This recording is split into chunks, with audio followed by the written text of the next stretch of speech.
We in this bitch? It's already recording, so you don't have to do anything. We in this bitch. We in this bitch. We in this bitch. I'm just gonna finish rolling this bad man. So you guys met at Goalcast. Hold up, Felicia. Hey, stop bumming my phone. My phone blowing up. Come on, you need to go home. Get out. Call me Felicia. High school romance. Aww. Now you got a boyfriend. Come on. And I'm still a drug addict. Hold up. I need a fucking blow up. I need a fucking bang. I need some fucking rain. I need a bang. I don't remember exactly the circumstances under which you left, but I remember how you came in, and I still keep a very fond memory of like hearing about you for the first time. I remember hearing, hey, there's this guy who keeps emailing us. He just wants us to give him a shot. Oh, shit. He's like, I'll do no matter what, I'll come in, I'll do the work, I'll learn anything. And the first time you came in, I think you didn't know how to edit yet, right? Yeah, I was and we were sitting side by side. Oh yeah, true. And like, still from the very first day, like he was really talented. Like he understood things really quickly, and your edits, the storytelling.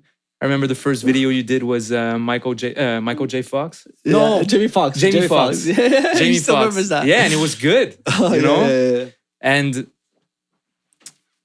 you know, How did again, it start, the video? It was Jamie. It was Jamie Foxx on Joe Rogan.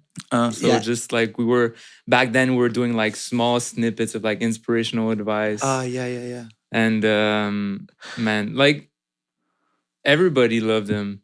Yeah, in the company. he's a very friendly, incompetent person.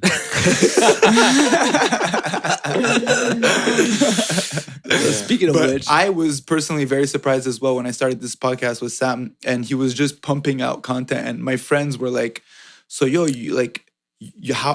you doing it?" I'm like, "Yeah, I have a couple tricks up my sleeve. What do you want me to tell you? I picked up video editing, okay, and it's just like audio editing. You know what I'm saying?" Yo, Adele has the best role. He just pulls up, just shares his personality, and then all the content comes out.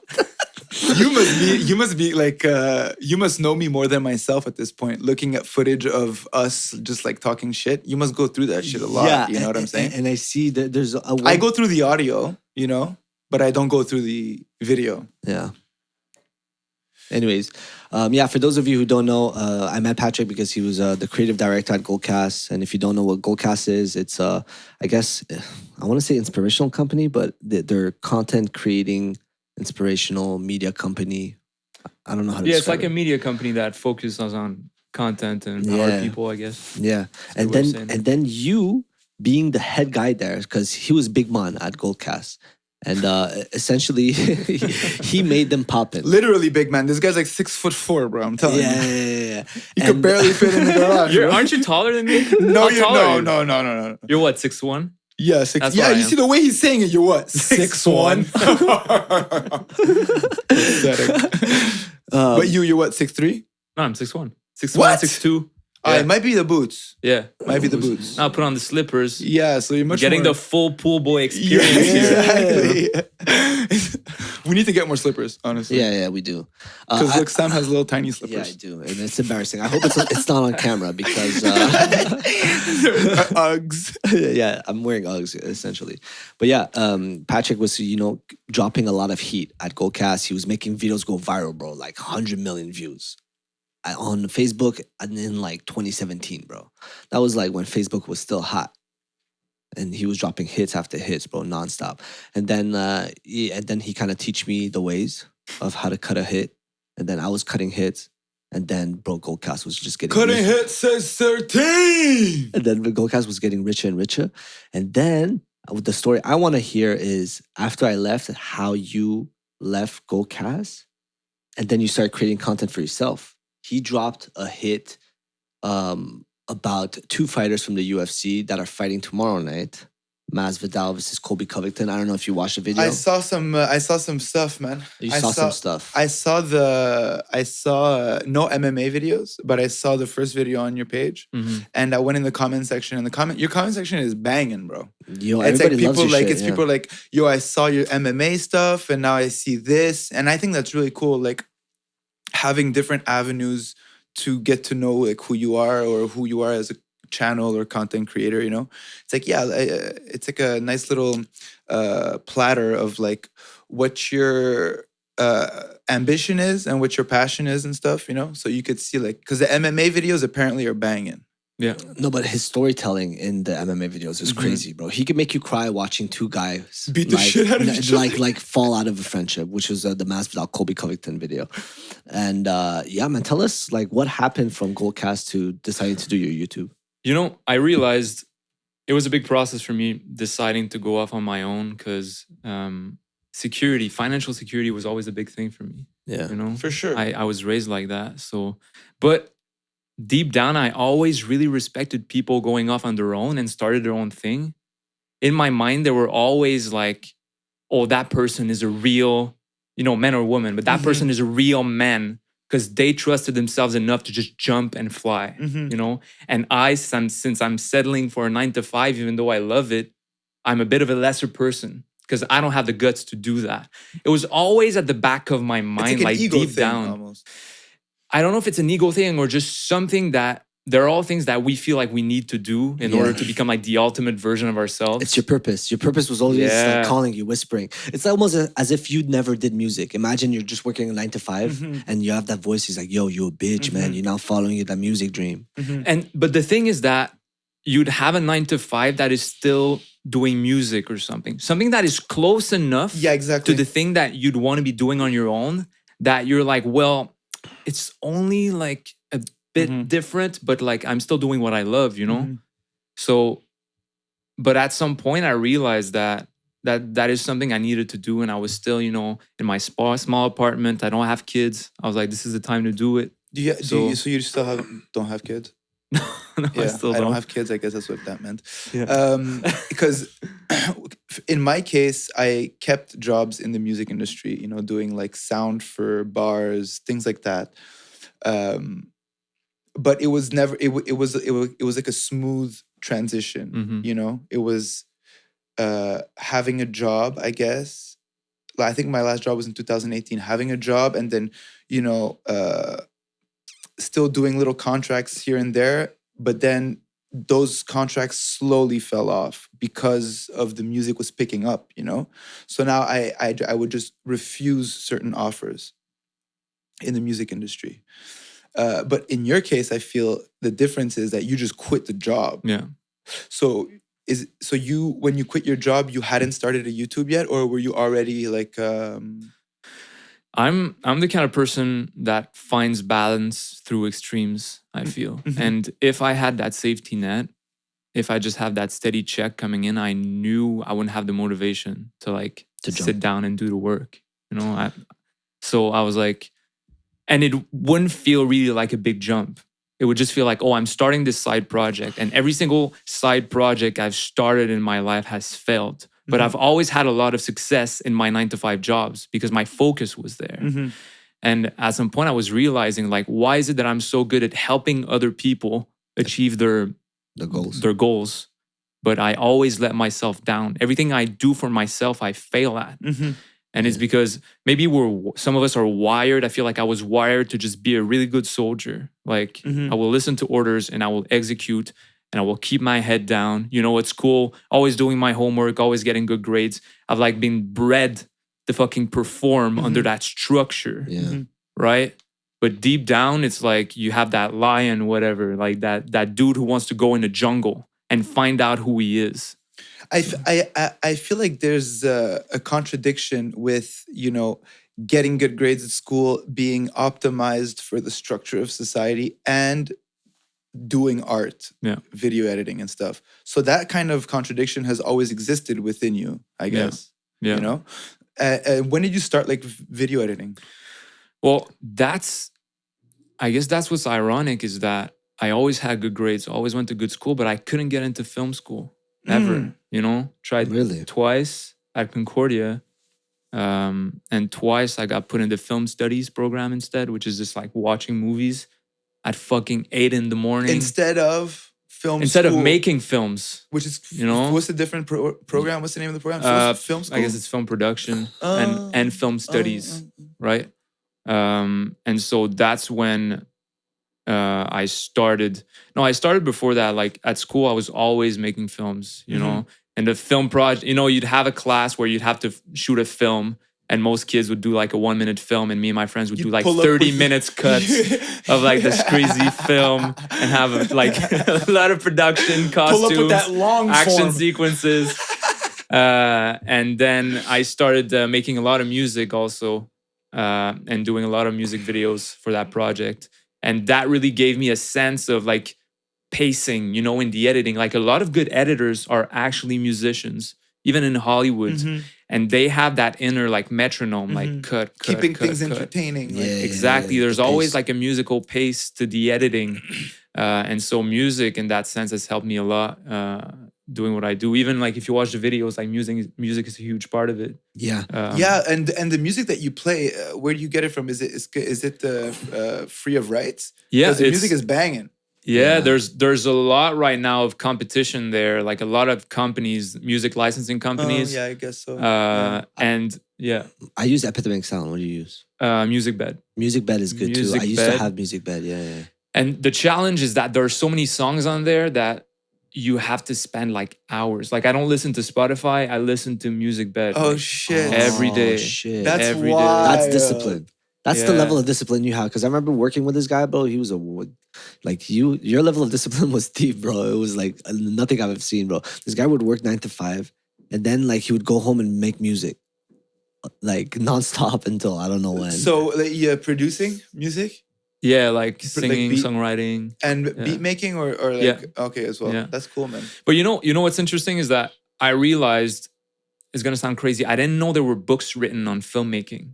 It sounds fucking stupid, okay? But the day I stumbled upon the book Story by Robert McKee, I was like mesmerized, you know, and I started reading all the books about story. And I realized that I never did that for music. And back then I was like, should I choose film or should I choose music? Because I didn't want to give up music. I didn't want to have the idea that I'm giving up this passion, you know? But then I was like, but why am I not reading one single book about music? Why am I not learning about the craft of music? And then that's another thing that happened, that I realized that within me, the choice was already made. Like I wanted to be a filmmaker. Like all my energy, all my focus was pointed towards there. So I started diving deep into storytelling, and my music, I realized, you know, there's always this gap between the music you're making or the art you're making and the person you are, or just like what you consider good music. Yeah. Like Okay, you okay. can identify what good music is or what a good film is, and then you make a film and you're the same person that can identify good from bad, but somehow you still can't achieve the good that you want. that level of good. Yeah. There's always that gap between yeah. That's enough to make people go crazy. Honestly. Yo, it does make you go crazy. And Yeah. I know every time I create trash, and I know it, I'm like, this is not as good as I know, bro. I know we're better than this. yeah. And it fucking drives you crazy to the point that you're like, yo, I'm done. I might pack my bags. Pack your bro. bags, boys. Pack We're your done. bags, bro. We're done. Or what's Yeah, we're done. even more heartbreaking sometimes is that you make something that you think is good. You're like, I finally reached that level, you know? And then Yeah. 3-4 months later, a year later, you watch it again and you're like, that was trash. Yeah. That was bad. And then you start doubting every single thing. You're like, I can't see clearly what it is I'm doing. You know, you start, and that's start when ego tripping. can be useful. That's Yeah. when like falling back on your ego can. But I think that's the part of like evolving, you know, like Yeah. you listen to what you did before, and like I was listening to some old music like today, and I was like, damn, it's not that good, you know, it's not that good. And I know that I'm somewhere else now, but it's thanks to that shit, you know. And I think it's like part of like just, I don't know, growing up as a person, as a musician, you get better at your job, you know. yeah. Yeah, you get better. Same thing for I remember when I was a kid, I used to always, when it was my birthday, I would always think, or when it would get close to my birthday, I would always be like, I don't know how much more I could grow up. Yeah. Like I feel like I am the best version, and this is like me like 10 years ago, you know. I don't see how I could do anything better, you know. And then the next year I would tell myself, holy shit, how come I said that? Like I'm somewhere else completely now, you know what I'm saying? And it would happen every single year. I'd be like, yeah, I think I reached it. I think I reached the peak of who I am, you know? And now it's not something that I even think about. It's like always like I know that I don't know shit, you know. Yeah. That's what's interesting is because if you consume a lot of art, let's say you pick your favorite director, your favorite musician. Like I look at Christopher Nolan, you know, and you're like, shit, I want to be, let's say, the next Christopher Nolan. And just right there's the trap. Because you start reading on Christopher Nolan, and you're like, Christopher Nolan has been practicing being Christopher Nolan his entire life. Yeah, for sure. Since he's young, he's obsessed with puzzles, with mind games. He's obsessed with Christopher Nolan. Yeah. And exactly. Christopher Nolan. And you realize that he's always going to be a step ahead of you, you know, no matter how much you learn from him and story techniques or whatever. And you realize that the only way you can be the best is by becoming the ultimate version of yourself. Of yourself, exactly. Exactly. And you can only go through that by finding out first who you really are, which can certainly be accomplished outside of your art and is going to be translated to your art after, but also doing a lot of fucking art on your own and finding out like, what is it that I'm doing that is me? You know, and that takes a lot of fucking time because it's easy to be impressionable as you get started and you're like, oh yeah, I'm going to be that guy, you know, the next one. And it's fucking hard to find out who you are. Yeah. It's fucking hard. It's funny you say that because in the book, in The War of Art, the author talks about that. He says initially when you start out, you're doing remixes of your favorite or the people you look up to. Yeah. Like for instance, like you could take this podcast as an example, or maybe the music you create as an example. You'll try to remix your favorite shit or whatever inspired you until you figure out who you are through your craft. You know. So everything is a remix of everything. That's how you start off until you figure out where you're going, you know? Yeah. I feel like one of the things that pushed me really to get into spending a lot of time, ridiculous amount of time making art was the fact that I needed to find something that I could do for the rest of my life that I could die on, you know? Like I wouldn't mind doing that until, because I didn't want a job. And I'm like, even if it doesn't pay anything, I don't mind doing it because I love it. And it's way simpler. You know what I'm saying? So find a hill that you're willing to die on. You know what I'm saying? Like find a thing that you're just willing to hammer at for like forever and keep your head down. I was never the type of person to be like, I want to be the next, I don't know, like Timbaland or whatever. Yeah. I get inspired by these people, but I'm not like, I want to be the next Kanye West. Because that's like I always imagine what the worst thing that could happen, really. Yeah. I heard something that really resonated with me a few months back. You know how we say like, find your passion? And I heard that the meaning of passion, actually, most people don't understand it correctly. Passion means to suffer.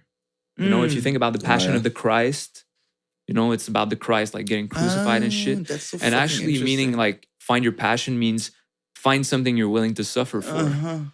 And it takes all its meaning when you realize that suffering is the only fucking constant that you're going to experience in life. Like we're all going to go through suffering, but if you can give a meaning to that suffering, if you can direct it towards a passion, direct it towards something that you love, like a lot of like broken artists make good art because they suffer, because they're broken, right? They redirect it. It gives a meaning.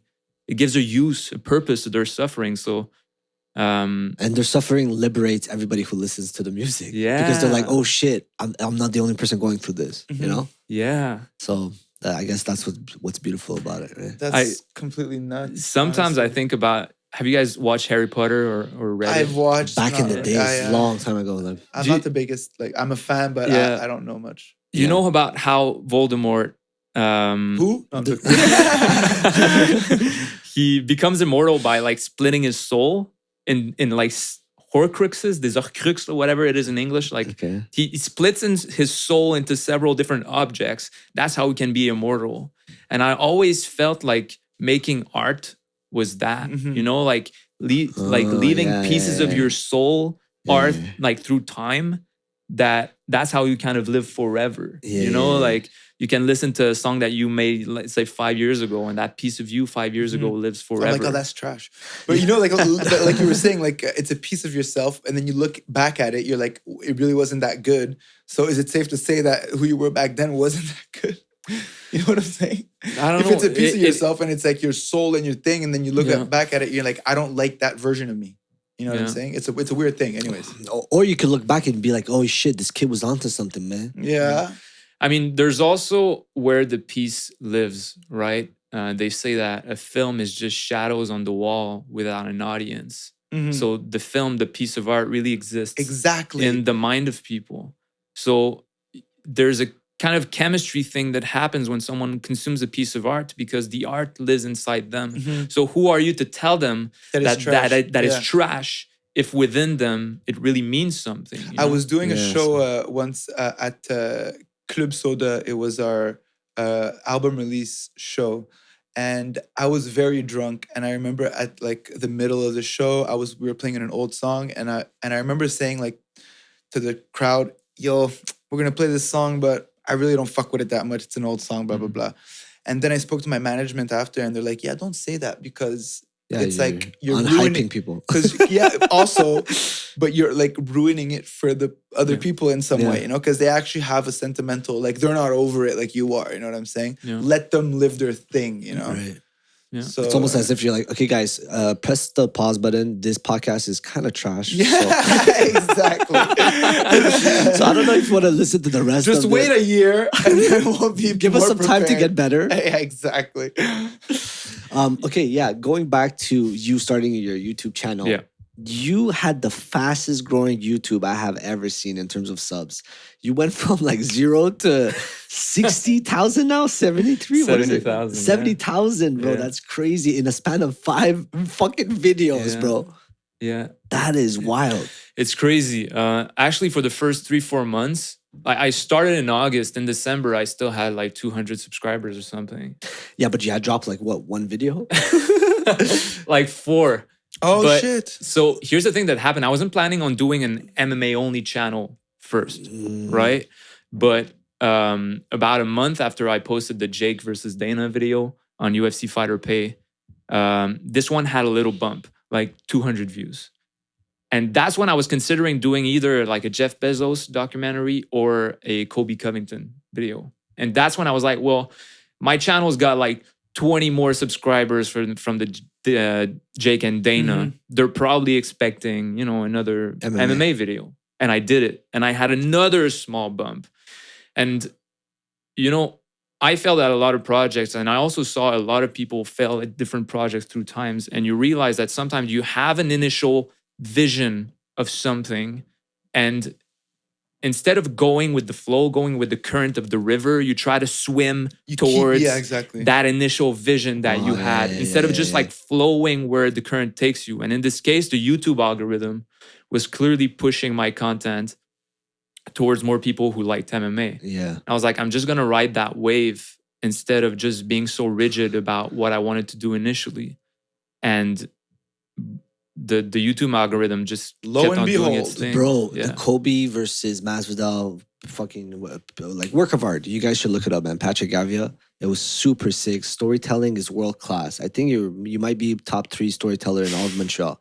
Honestly, at this point, I think it's me, Denis Villeneuve, and then you. That's a fucking. No, I'm kidding. Wow. I'm kidding. But no, he's honestly world class. I find a storyteller. Like, it's crazy. And then I watched that. I was hooked the whole time, and I was like, wow, this is fucking good work.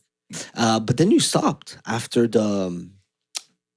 He retired, dude. He retired. Who's the heavyweight? The last heavyweight? Ngannou. Yeah, you did. That's Ngannou? the one I saw. I think a part of it. Yeah, and that was like a month ago. No, I didn't stop. So I'm working on a Khabib doc, and Russia invaded fucking Ukraine, and it kind of stopped me in my flow. I'm still gonna do it, but I hesitated for a couple of days because you see all those Russians all over the world kind of taking heat. Yeah. Oh, because you don't want to. And at first I was like, hey, you know what? I don't want to seem disrespectful towards Ukraine or Russia. by releasing something on, that praises. And it's hard to talk about Khabib without talking about the culture there, without talking about Dagestan, without talking about Russia.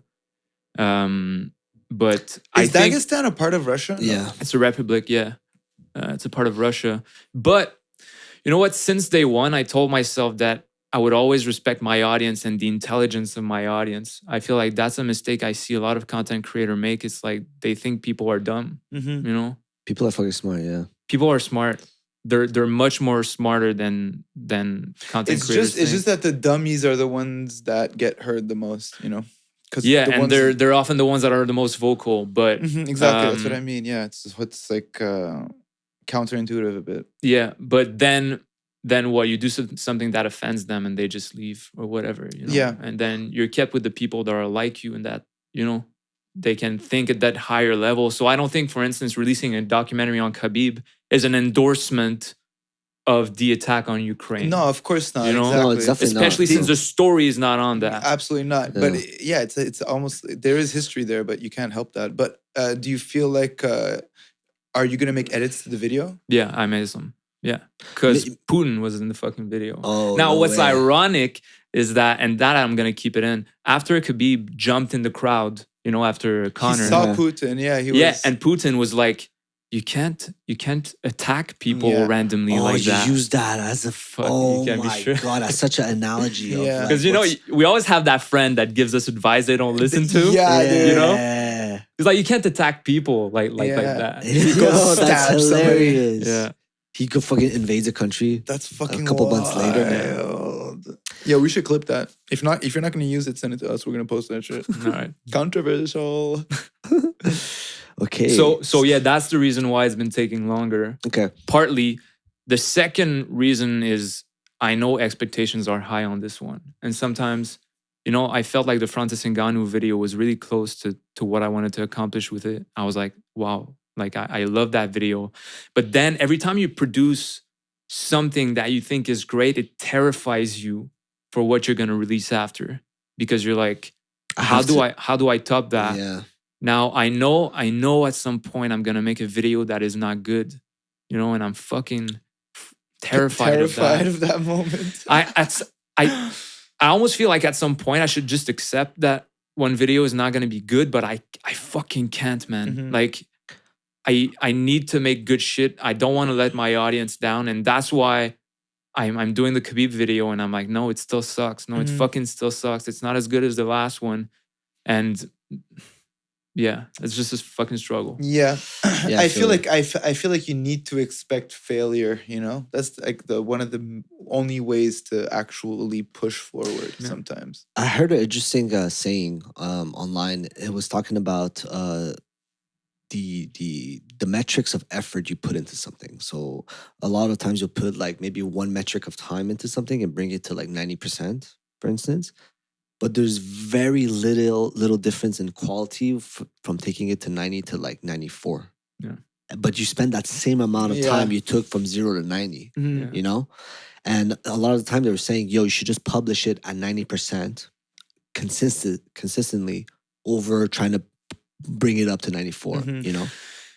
That's what I'm wondering, because if you think about the 1% of like the best people in the world, right?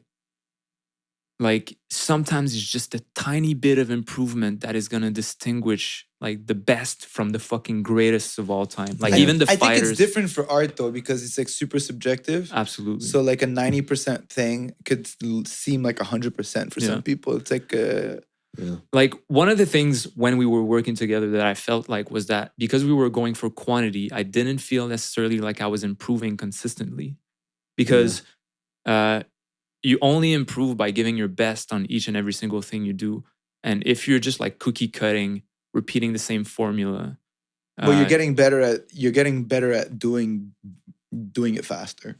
doing it faster. Yeah. But not necessarily optimizing quality. You're optimizing quantity. Yeah. Yeah. And also if you're aware, and maybe that's what's hurting me, is like if you're aware of the expectation of the audience, it's like when you start making like a video, right? And it's something that people have never seen before. Their expectations went from 0 to like, 90, right? So there's a difference of like, let's say 90. And It's they true. expect, and it's the contrast Mhm. that surprises people, right? And they expect the same level of contrast with each subsequent video afterwards. Yeah, exactly. You know, but it gets smaller, bro. Yeah, it's like, The difference is smaller. again, Christopher Nolan, let's say, his earlier movies, it's like mind blown. And like, hey, he can't maybe blow your fucking mind with again and again. Yeah. But that's the expectation. yeah. You go in with high expectation, and you expect your expectation to be fucking surpassed. Yeah, exactly. Because that's just because we're selfish human beings. It's like we just want more and more and more. More. Better. Yeah. And at the same time, it's stressful, but I fucking love it. Mm-hmm. that's this, like, I fucking love the pressure. What does your creative process look like? Like, I know Sit that down, coffee. coffee, right? Do you write the script first? Or you research first? So research first. I watch all the videos, I read the books, and there's that weird period where I feel, and it's gonna sound weird, but although it's their story, like I have to make it mine. Like I have to know it so well that I'm like, no, now your story is mine. Because what people are gonna watch is not his story, it's gonna be my expression of his story. Right. So I need to find myself in what I'm talking about. Because that's the only way something is gonna feel true. It's because like the storyteller is gonna find what he or she resonates with, and like extrapolate those things, amplify those things. So there's always a weird process that takes me time. Like I sleep on it. I try to get to a point where I wake up one day and I'm like, oh, I know this. Now this is... Yeah. You got the last piece of the puzzle. You're like, this is it. Yeah. And now it just unfolds. And the editing takes actually only a few days. But when that's not done properly, it's like, sometimes it's hard. Like I did a doc on Elon Musk a year ago, and the man is complex. He's extremely intelligent. Isn't his dad like married to his daughter? Daughter-in-law or something like that. No, not daughter-in-law, stepdaughter. Adopted stepdaughter. There's a lot there that... Did you know that, Sam? No, I had no Elon idea. Musk's dad is married to his stepdaughter, who's like, how many years younger? Like 35, 40 years younger. So his father got with a lady who had a After daughter. Who already had a daughter. And then he's like, yo, fuck this old version. I want the fucking new 2.0. Dad, even think of that. You have to dump the mom first. Yeah, you gotta dump the mom, be like, yo, I want the newer version of you. Fuck this. God damn. Talk about optimizing love. Yo, that is fuck. Yo, as a mom, imagine how you feel. You're like, what? You stop dicking me down to dig down my and daughter. You have family suppers, imagine. And I have to be like accepting of this because I want to support my daughter. Oh my God. You're so confused. Unless you get a huge divorce and you get a huge settlement, you know? To look the other way. Yeah, take my daughter, give me 100 mil. That is so, as a man, I don't know how you maneuver in a suave way to make that happen. Oh yeah, for sure he has a mustache. For sure, 100% he has one of those long ones and he's like, follow me, young lady. I will show you the way. Just sit on my lap. Let's watch TV together. So what do you like to do for... Okay, let's stop there. Okay, yeah, stop there. Yeah, we go off the rails. What's the first thing you think of every morning? Is it like, the video? Like, the thing I have to do? Yeah, do you have routines? I try not to. So, I tried music for a long time, right? To a point where I had goals, which I was constantly not achieving. And it turned something that was a passion for me into a burden, into a stress. And I started hating music for it. That happened to me in the past, where you put so much pressure on yourself to succeed at something that you start hating the very thing that you loved in the beginning. And when I dove into that project, I promised myself I wouldn't do that. I wouldn't put so much pressure on myself. Which project? The video? The YouTube video. His new YouTube channel. I even told myself like, hey, I'm not going to make money for 2 years. Fine, yeah. And it's fine. It's fine because it needs to be who's fun. Gonna pay for everything. Yeah, it needs to be fun. Speaking of money, you dropped a video that got 1 million views. What does the money look like behind $1 million hit? Hey man, so I wish I could tell you. My life changed. I don't know. You don't know? I don't know because the UFC claims revenue. Off your video? Yeah. Because they took the copyright? So here's the thing, They must make so much bank. So many people are because you use the footage of the UFC? Yeah. Hey, I would love to sit here and like victimize myself for it. But that's some good footage. The UFC puts that disclaimer at the start of every single piece of content that they make. What's and the like, disclaimer look like? Copy. This is copy. It's like, yeah, you can't use any of this. It's protected by Zuffa. And so I can't like see this, take their content and be like complaining about it. I knew the rules of the game going in. How much percentage did they take? They took everything. 100%. He dropped a video that got $1 million views and got nothing in return. And how much would $1 million? But it's not true. I million got views? nothing. It's not true. I got nothing. Ad revenue? No, Ooh. not even. You got something. Not in terms of money, but like I get an audience. I get people come across the content that I form a relationship with, and I'm in this for the long term. Yeah, but that's not money, bro. No. But I can't worry that much about money right now. First, I wasn't worried. I didn't expect to make money for 2 years. What I wanted was an audience. What I wanted was people who would watch my content and be like, yo, every single piece of content that this guy makes me feel strongly, makes me feel good. And my long-term goal is making movies. So the day, let's say I release a movie, man, I don't want people to think twice about it. They'll be like, no, I'm going to the movie theater and I'm watching what this guy is doing. This is a Patrick Gavia piece, bro. We're going. I feel like you have like the passion of a musician.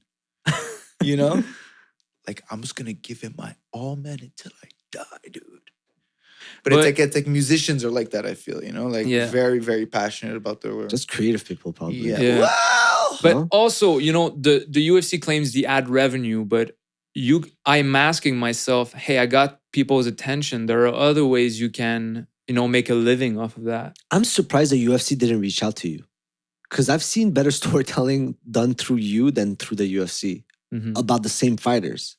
I was like, oh shit, he's hitting it on an angle that I've actually like never heard of. But maybe the UFC doesn't want all that attention on certain aspects of fighters' life because it is a promotional company at the end of the day. Yeah, they want to market it properly, but the fact that he hits it on an angle that's almost more authentic to the actual fighter or the person. It's like, but you know, for example, the Khabib Putin thing.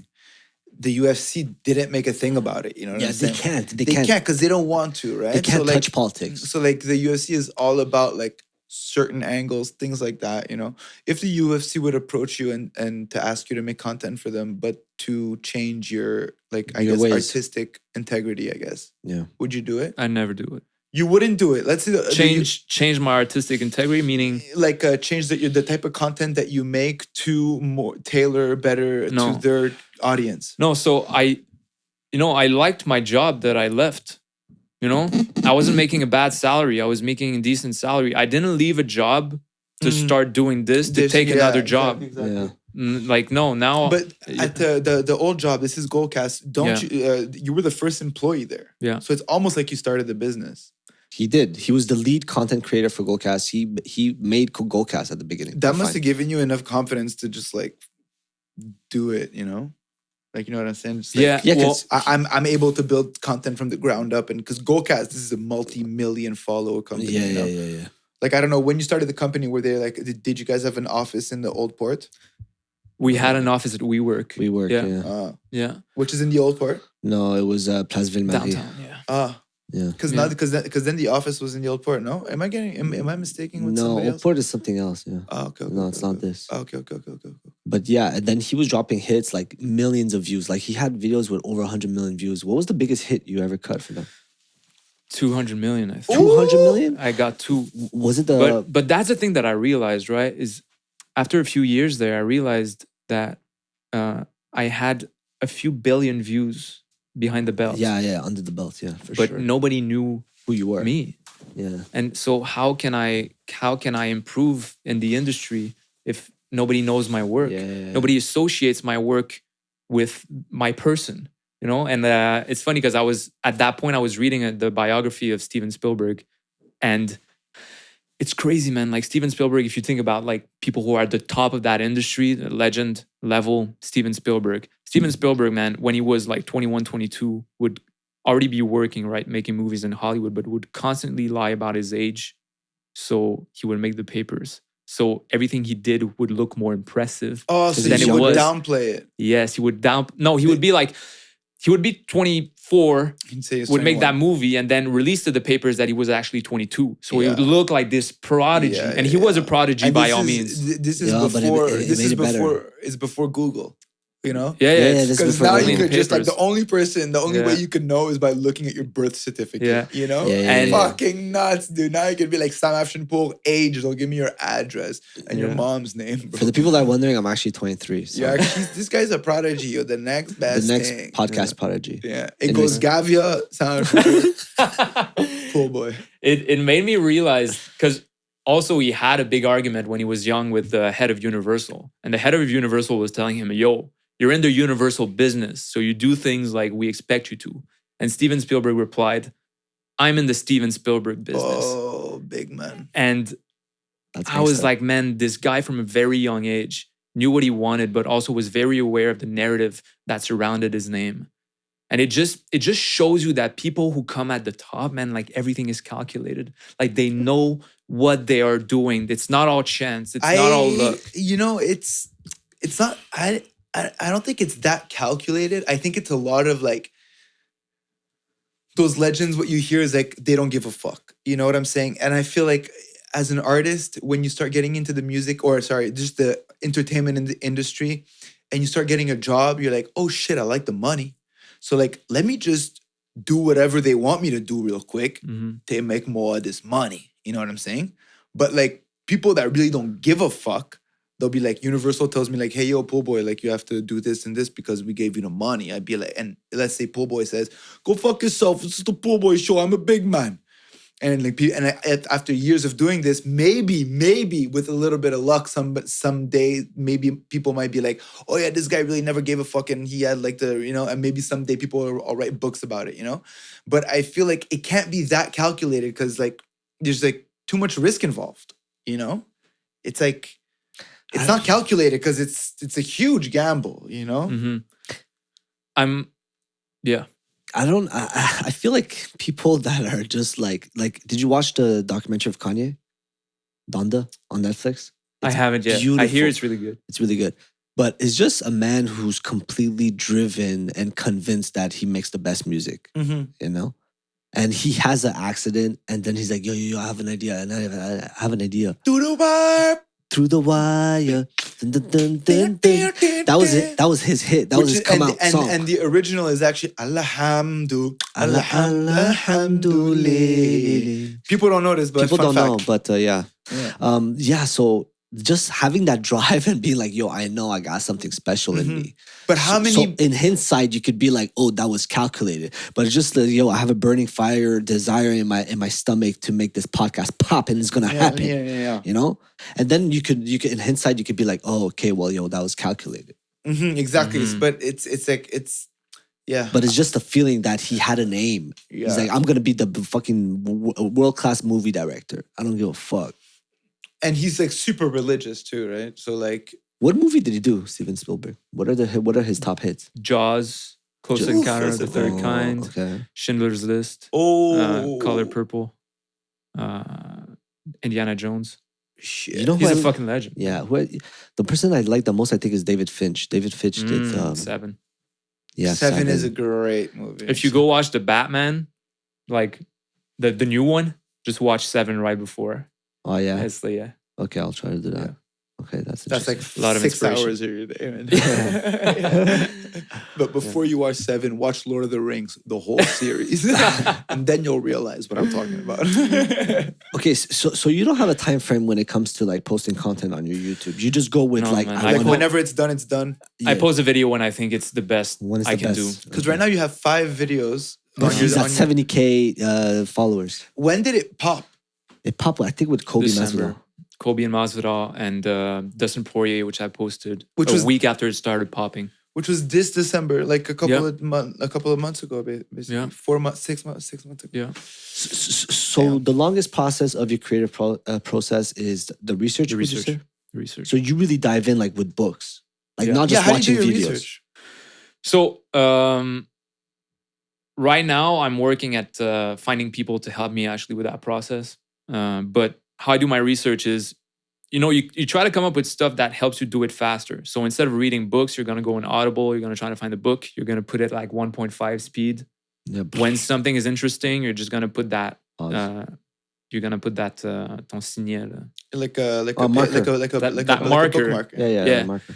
Then when you put the marker, I just write a few words, and then I actually buy the book on a tablet, and I just write the words that happen where my marker was, so I can read that paragraph again and put it in the video. Because 1.5 speed is a genius idea, though. I do that a lot with Yeah. podcasts too. Oh, I Sometimes. do that. And if you're doing it on YouTube, you can put it at double speed with the subtitles. So if you read and listen at How the do you same time, even? I smoke too much weed to pay that quick attention, bro. I'd be like, yeah.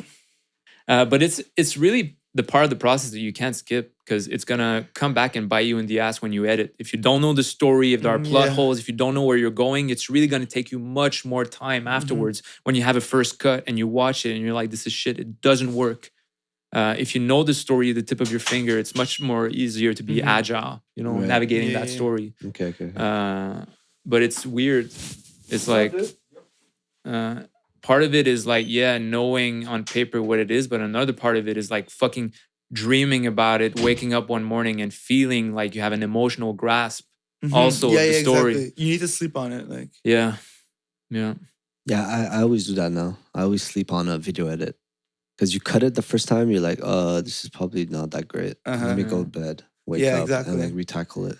I feel like I've learned to give my projects like space to breathe, you know? Yeah. Be like, hey, yo, how about let's not dive into this too quick, you know? Sometimes you need time. Sometimes Yeah. it feels like the story or like all like pieces of bones of a dinosaur like buried in the desert. Yeah, exactly. And that some days you're digging, but some days the wind just blows the sand away and you're seeing something far and you're like, oh, that's the piece that was missing. Yeah. Sometimes that happens when you sleep or just like you hear something on the radio, you see something and you're like, oh, that's the piece of the story that was missing. It's a weird process. Sometimes doing nothing, just let it and get come to you is what you need to do. Yeah. And you need to keep quiet to be able to listen, you know? Yeah. And not just do fake work, you know? You need to give yourself time, breathing time, and thinking time, and be like in tune with like these things that will maybe happen, that will maybe inspire you, you know? You need to have your eyes open, you know? It's not sleeping, you know what I'm saying? It's being aware. It's like as an artist, you need to live as an artist, you know? You have a responsibility to live every single moment of your life with like so much passion, you know what I'm saying? Yeah, it's like your responsibility, I feel, like to be creative, to be like. But yeah, you're absolutely right. You know, when I don't know if you guys ever like shopped for a car, like, and you're like, oh, I want this car and I want it in that color. And then the moment you settle on that, you start seeing that car everywhere, yeah. But you realize they were already all there. What changed is that it's your brain. It's like you made a decision and now your reality is filtered through that decision. And it's the same thing for anything. Like the car is a really obvious example that most people have experienced. But once, let's say you settle on a story or on a certain aspect or a certain mindset or something that you're trying to accomplish, then your reality shifts a little bit and you start being in tune with things you haven't seen before. You know, so sometimes, as you said, it's just leaving your eyes open and like seeing reality through that new perspective. Exactly. It's like when we started this podcast, it's like we just had to start it, and then I just became like hyper aware of like topics that we could talk about, things, videos to react to, ideas for this setup, things like that. But I would have never been in tune like that if we hadn't just jumped in and also like what you were mentioning before. Don't try to swim towards your objective. Go with the flow. Start the thing. See where it takes you. You know. Yeah. Well, congratulations on the 60K followers. I hope you give this podcast a shout out somehow. Like, I will. Before I continue with Khabib and Putin, check Make this sure video you out. and we'll give you like 20 bones or something. I go in depth about storytelling in this latest podcast that I did at the Pool Boy Show. Exactly. Story. You'd be stupid to not click on this link below. Yeah, exactly. Shameless plug. Shameless plug on your own podcast. Exactly. Okay, cool, man. So so next video is Khabib Putin, which is very touchy right now, obviously with all the war and everything that's happening, which is scary as fuck, bro. Did you guys hear that the nuclear plant in Europe got hit by some shots of Russia? No. Yeah, but it's terrifying. It's bro. in Ukraine, the power plant, no? I think it might be in Ukraine, because I heard like Russia by accident like were shooting towards it. I don't know if they. I hope it's by hit- accident. They hit a nuclear power plant. Yeah, I'm pretty sure it's in Ukraine, and The- apparently none of the reactors have been yeah. hit. Apparently, but apparently, it's, But they say whatever the fuck they want, really. yeah. We wouldn't even know if it's true. We wouldn't even know if it's propaganda. Yeah, it's true. But the thing is, apparently, it's 10 times bigger than Chernobyl. So if that shit was to go off, bro, we'd be fucked, bro. Like, forget your dreams and aspirations about storytelling, bro. You gotta pack your bags and get the fuck out of here. Yo, you gotta make a sandwich. You put it in your backpack and we're leaving. Let's move. Let's We gotta move, bro. I don't know where the fuck we're going, but that Everybody's would be going to LA. Everybody's going to LA. That'd be so devastating. Yeah. But it sucks, man. It sucks for Ukrainians that they had dreams and aspirations like us. They had to pack the bags and fucking dip. Yeah. And as a man, like, you get to the train, you're like, I'm gonna go with my wife. They're like, no, here's an AK. You're going back in there. You're like, you get an AK. You're like, shit. I'm an IT guy. I don't know how to fucking shoot a gun, bro. I'd shoot myself in the leg, 100%. I'd be like, I did boo boo in my leg. I need to go home now. Oh, that's how you would sabotage the system? Shoot myself in the foot. You wouldn't fight with us? So Patrick Hell and I get nah. a fucking AK? Shit, I have a podcast to do. Sorry, I'm busy. Got busy, gotta go. Yo. It's crazy because you hear about war through time and you realize how much, rich people, whatever government benefited from dudes like us, going to war. And you're like, well, if it would be my turn, I would be smart and I wouldn't engage with something that's going to make other people rich. But then you hear about stories like Ukraine and there's something that it taps into you that you'll be like, yeah, I'd fucking defend every single fucking loved one. I'd defend my family. I would go to the front to defend that. There's like something deeper within you that it triggers. I feel like a lot of white people have been triggered by the Ukraine thing. Like a lot of white people have been like, oh shit, bro, this European civilized country is getting attacked. But like, I feel like there wasn't that much sympathy when, like, I don't know, Iran or Iraq. No, Iraq, Afghanistan, Yemen. Yeah, even Iran though. It happens everywhere. It happens everywhere. But yeah, it was kind of sad to be like, okay, the people don't stand behind unfair wars when it's like brown people or black people. It's just unfortunate. Yeah. But the Ukraine thing is still sad. It's still sad as fuck. It's super sad. Even I felt a certain type of way, Like I definitely felt a certain type of way. But then I realized like it's gonna take me 4 days and I won't give a fuck anymore. You know what I'm saying? Because that's how we're. No, but I think what you're trying to say is not that you won't care anymore. No, I won't give a fuck, dude. You can't be conditioned to be sad all the time. You can't Honestly, be like, I felt like Patrick was saying that moment of like pure passion. When it first happened, I was listening to the news and stuff, and I was like, "These motherfuckers, man! I dare you! I dare you to come to Montreal, man! I'm gonna show you a piece of my mind." But like, I know for a fact, like 15 minutes later, I was probably in the bathroom masturbating, or smoking a joint or something like that. Just not giving a fuck is what I'm trying to say.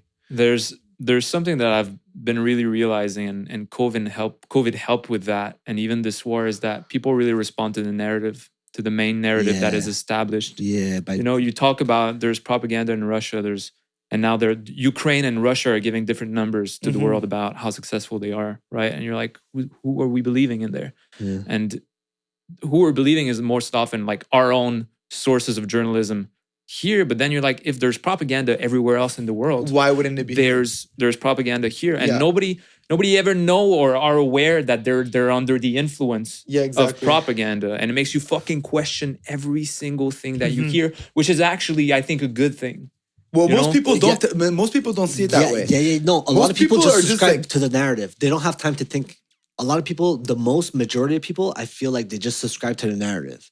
Like, for instance, like I was completely against the lockdowns, but I sounded like a conspiracy theorist when the lockdowns were happening. I'm like, yo, bro, we should just wear a mask and keep it moving. It's a scary time, bro, to have different opinions. The people that spoke against lockdowns were deemed crazy conspiracy theorists. You know what I mean? But only now we're like, okay, we completely forgot about COVID-19 because the world told us to stop paying attention to it and focus on Ukraine. It's just like it doesn't exist anymore. Yeah. Even weird. the words. It's fucking weird, dude. Are we fucking... Is this the Matrix? No, it's like, it feels like a mass hypnosis. People are subscribing to these fucking narratives to the point where You could literally tell them whatever the fuck, and most people are gonna subscribe to it. You know, you could literally tell them, especially with all this fake information as well. You know, like people are saying, "Oh, Ukraine is defending itself properly and stuff," but it's like that's just a narrative that the NATO countries want you to know because they don't want you to know that Russia is actually like in control of the situation potentially. You know what I'm saying? But at the same time, in Russia's defense, they're like, yo, like, we don't want missiles all over our borders, bro. And we know Ukraine was going to be the next country to be swallowed up by NATO, which is a bunch of European countries, America, Canada, I believe, and like Britain. And maybe France. There's a couple. Yeah, France and there's like a few I think of them. Tunisia, I think. I'm not sure. I don't know. I don't think African. I think it was European countries. But anyways, they're like all trying to surround Russia. And then Russia's like, okay, yeah, this is where we draw the line. Like, you're not going into Ukraine. We're going into exactly. Ukraine. But see, that's a narrative that we don't know about. You know what I'm saying? Yeah. That's Russia's perspective. But obviously nobody wanted the war. Like, nobody on earth wanted the war. What's fascinating to me is like, yo, you could be a Russian billionaire like Putin. You can like just get on a yacht, get whoever you want on this yacht, hang out with the most beautiful models in the world, but you're like, fuck it, let's go to war, you know? Yeah, but fuck it, I'm not going to war. He's not going to war. He's going to go chill on his yacht if ever there's nuclear warfare. He's going to be in the sky in his private jet, bro. He's going to bring whoever the fuck he wants. He told his nuclear people to be on high alert. Yeah. Like, what the fuck, bro? Or also what he told like the world, like, you guys are gonna see something that you've never seen before. Oh no! He said whoever intervenes, whatever outside a country intervenes, you'll get backlash, get a devastating response. That's gonna be the worst response you've ever seen in your history. In history, like yeah, bro. Like, like how is that not nuclear warfare? You know what I'm saying? But at the same time, NATO, man, like, yeah, I feel like these borders. I think it's kind of foolish to believe that there's not going to be any more wars. You know what I'm saying? It's a thing that's going to be, there's less of them. There's less people dying every year. Like, you know. I hope so, yeah. But yeah, like compared to like 1,000 years ago, there's much less people dying every day, you know, because of warfare and stuff. But like, it's foolish to believe that the war is going to stop, you know? Because Ukraine, what do you think is going to happen, bro? The NATO trying to get into Ukraine. Ukraine's down. Russia, Ukraine used to be part of Russia, right? Yeah. What the fuck do you think is going to happen, bro? Anyways. Yeah, I just hope it doesn't escalate. That's all I'm praying for, personally. I don't know why I want it to stop, obviously, like everybody else. But if it escalates, bro, because U.S. is in position, they're damned if they do, they're damned if they don't. Like, do you protect them? Do you don't protect them? Like, what the fuck do you do? What I find fascinating is the amount of, like, propaganda on, like, TikTok and on Instagram and all these, like, platforms. Like, I'm getting suggested videos of, oh, look at this fighter jet shooing away a Russian fighter jet, and it's like a video game, or like a jet pilot simulator, you know. But it looks so real that it gets shared millions of views. Go Ukraine! I know you guys were able to do it. Yeah, Ukraine! But it's a fucking fake footage. And like, who the hell is posting this? You know, like farms, bro. Like Russia is like the #1 propaganda machine, and I don't even know who's doing this propaganda. It could also be the NATO countries, you know. But I don't know. If we were better at scheduling, we would have scheduled Patrick to come on the show tomorrow night when Masvidal and Kobe are fucking fighting. That would have been fucking good. It would have been a first fight companion that we keep telling ourselves that we're gonna do. If we just take a little look at the UFC schedule, we could have booked it at the perfect time. God damn it. He became famous because of that fucking video. And the fight was tomorrow night. Well, we're gonna do a fight companion and we're gonna pop off. Predictions. Kobe. Oh yeah. I like to think that Masvidal is gonna it's gonna be a boring fight. No, the thing about Masvidal is he has creativity on his side. He gets taken down, bro. He will get taken down. There's no doubt about that. He's not gonna get up. Kobe's the better wrestler, and he's gonna wrestle him down. And he also has better cardio. Yeah, I feel like Kobe's gonna put a crazy pace on him. Yeah. Masvidal. I wonder what the odds are. What the official odds are.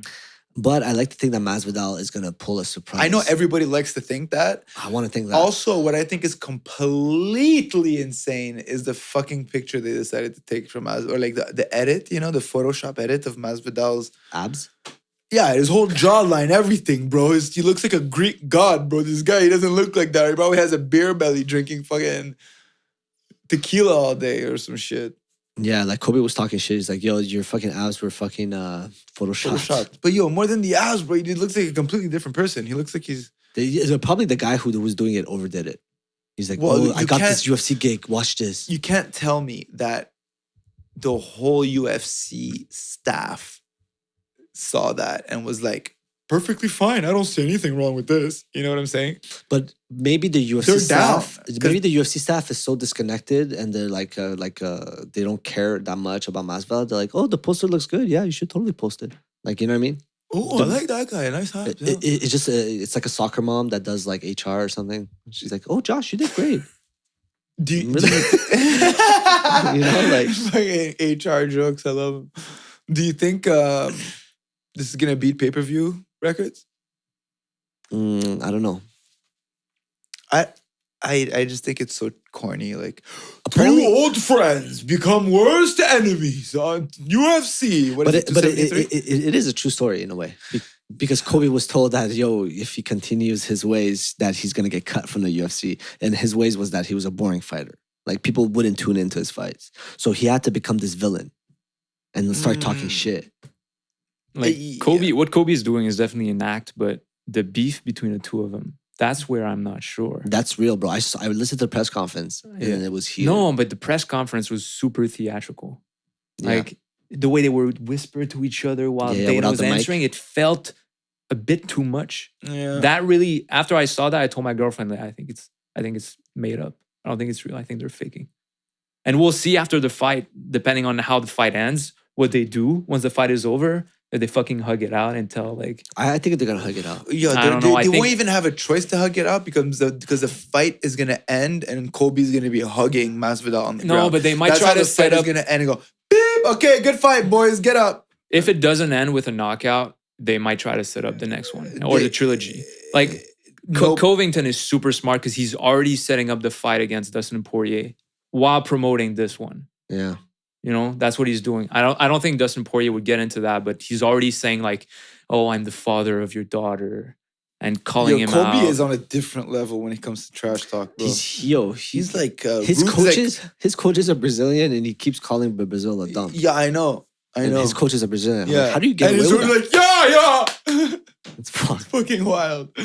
It's crazy what money's gonna do to people, man. But he probably told his coaches, he's like, yo, I'm just gonna talk shit. Of Okay? course, Don't take it dude. Of personally." course. And like and his coaches are down because they're getting paid. They're getting paid more. But apparently Kobe's not getting any pay-per-view touch on this one. Apparently. Is Masvidal? He's getting a flat rate. Yeah, he is. It's probably something they negotiated in their contracts. Of course. Masvidal, bro, that's the thing. He's a star. Even though he's game, obviously, but like he's not I don't think he'll ever. Yeah, I think Kobe Covington definitely has more of a title shot. Hasn't he already had 2 title Yeah. shots? They Kobe? both had 2 against Usman. Masvidal had 2. It's Yeah, true. he took in He the had 2? first one. He took it like last minute. After, Oh, yeah. I don't Yeah, I 6 remember days. 6 that. days. 6 days, and basically spent the entire fight getting his toes thumped. Like Yeah. Usman would keep on fucking stumping his Yeah. toes, and then Masvidal said like, hey, if you give me a full camp, I'm gonna destroy this guy, and he got knocked out. Yeah. You know what? That's crazy that he got knocked out in the second fight. He got knocked the Yeah. fuck out. It was such a piston. It was just like, And Yeah. that's what I'm wondering for this fight is because Masvidal never got knocked out in his entire career. That was the first time he got fucking knocked out. And coming back from that, that's a big question mark. Because you can only take so many punches like that. yeah, you become more Yeah. fragile. Like Kobe Covington never got knocked out. That means like in your career, you probably got only a few of those that you can take before it only takes like, I was playing football before, right? And I got hit fucking super hard and got a few concussions. But the last concussion I got at college level was at a like no contact practice. We only had fucking helmets. And just a small bump, boom, got concussed right there. That's when I decided to stop. I was like, shit, the wind blows too hard and I get concussed. Like you get super fragile. So I can only imagine, man, Fuck. you're man. getting punched in the face, not only at the event, but while you're practicing. You do boxing, right? Yeah, it hurts. Like when you spar. Sometimes you get stung. You get like, bing. But the Yeah. thing is, I wonder, do you get a concussion each time you get knocked out? Or Yeah. no, not necessarily? Yeah, for sure. Okay, you sure? I'm pretty no. I thought you could get knocked out and not get a concussion. I'm pretty sure getting knocked out is like the most extreme form of a concussion. No, but Yeah. oh yeah, okay, it might be, Yeah, it might yeah, be. for Well, sure. yo, there's only one way to figure it out. Yeah. Ask Siri, boys. So a concussion happens when your brain hits your skull, right? Yeah. Oh, Or I think it's like there's like fluid between your skull and your brain to make it softer, you know, like to not have it slosh around everywhere. Yeah. That's what's scary about brain injuries is that still to this day, we know so little. Mm-hmm. We can't even detect CTE before someone is dead. What's CTE? It's Oh yeah, the thing. brain damage that yeah. I don't know what the letters stand for, but your brain cells, basically when they cut your brain wide open, they see that there are areas of your brains that were like completely dead or That inactive, sucks.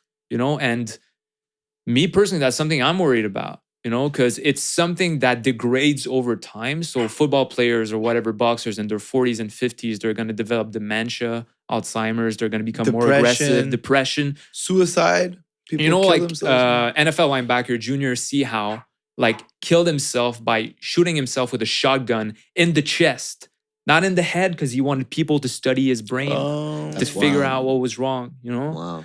But that's what's scary when you've practiced contact sports is like you won't figure that out. You can't. And why did he kill himself? Because he was depressed? Yeah, because bro, you feel depressed, you don't understand why. Yeah. Or you can't focus and you're like, what the Yeah. fuck's happening in my brain, bro? And nobody knows what's wrong with you. Fuck. That's a miserable fucking live it. Like, Yeah, fuck that. yeah, you're not down for How to that. die for science, bro. That's like beautiful. Yeah. What was I gonna say? Oh yeah, that's why I have no interest in fighting.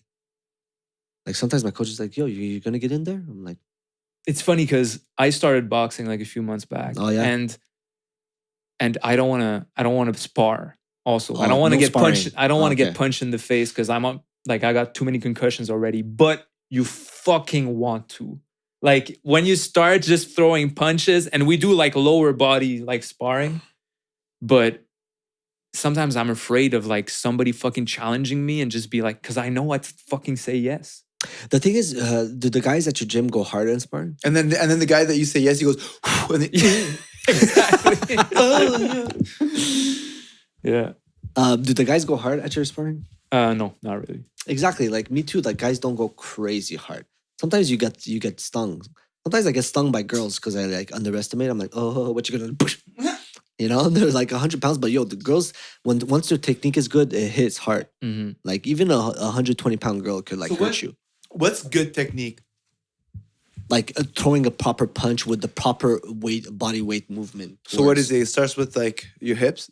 Yeah, it's essentially like turning your body with your arms. So like this? Yeah, yeah. It's almost like there's exercises where it's like, yo, pretend like you're hitting with your fucking, you know. So you're really putting your weight into the. How am I doing, coach? Am I winning this round? Don't fuck with me, man. Yo, take this. I can go Super Saiyan. Super Saiyan. So yeah, technique over everything. But speaking of sparring, I'm gonna go to sparring tonight. Hopefully, I don't get fucking concussed with all this concussion talk we've been. Get talking your about. ass whooped. Get my ass whooped. Get your It ass. humbles you, bro. It's good for you. I think everybody needs ass whooping. Sometimes you know. Jiu-Jitsu does that really well. Jiu-Jitsu humbles the shit out of you, bro. You want to get humbled, you go to Jiu-Jitsu. You do Jiu-Jitsu? So You do the Judes? You do yeah, Jiu-Jitsu? You do after it was Jiu-Jitsu? clear that my channel was going to be like mostly MMA focused, I was like, I need to put myself through the kind of training that those guys go through. Just because I don't want to be one of those journalists that like criticizes those guys without ever experiencing like fucking 25% the kind of things that they go through. You know? Yeah. And at the same time, I was like, it's gonna make my storytelling better. You know? For sure, If- but it's yeah. like the guy, the UFC journalist who always gets the first question. yeah, know what I'm yeah, talking about? John Morgan. Morgan? I don't know what his name is, but doesn't look like he does much of anything really. You know what I'm saying? Yeah, Like, he this- doesn't look Yeah, like I he mean, goes to they gym. don't have to, right? Like, you don't need to make But movies. this guy gets the first question, bro. Yeah. Like he doesn't even know what the fuck he's talking about. I guess he does his research and stuff, and I love him. But I'm just like, You could be extremely informed, but yeah, there's something about experiencing it, which is like experimental journalism, like which is what he's doing. He's like really diving in and like it's true. there's getting a difference. feel of it. Yeah. Yeah, man. And so when I decided to do that, I signed up for boxing and jiu-jitsu. Then everything closed down because of the restrictions. Okay, yeah. And then I decided to just focus because jiu-jitsu, man, it's It's tough. fascinating because it's literally learning a new language. And you have to do your homework like outside of class. Yeah. You have to learn that language, learn the moves. And I was like, I need to focus 100% on jiu-jitsu once I get started. So I'm finishing boxing next month, and then I'm gonna start jiu-jitsu full time. Okay, nice.